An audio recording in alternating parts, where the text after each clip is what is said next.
Sahabat Mandung, edisi Mubaga hari ini kita sharing tentang edukasi perpustakaan. Topiknya tentang inventarisasi atau disebut dengan pendataan buku dan bahan pustaka.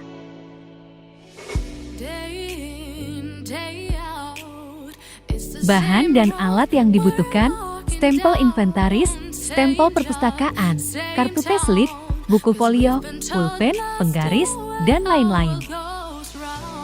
Kartu T-slip atau disebut dengan kartu temporary slip fungsinya untuk memudahkan dalam pendataan buku. Petugas tidak perlu memegang buku, tapi cukup kartu saja.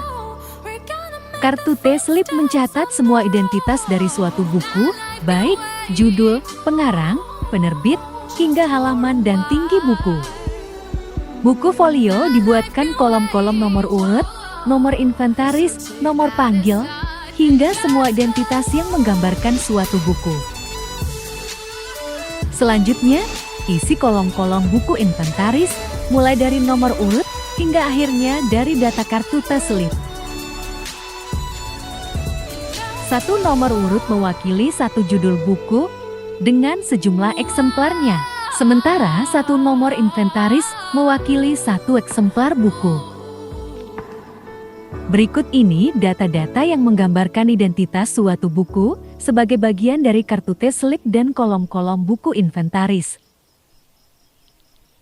Nomor urut, nomor inventaris, nomor panggil, judul, pengarang, penerbit, tempat terbit, tahun terbit.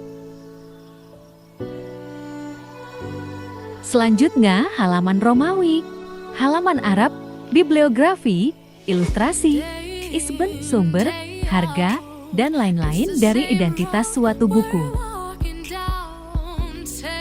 Selesai pencatatan buku inventaris, dilanjutkan dengan stempel inventaris pada halaman judul dalam. Stempel inventaris memuat data nomor inventaris, tahun pengadaan, dan sumbernya. Stempel perpustakaan ditempatkan pada halaman judul dalam, halaman akhir, dan halaman rahasia.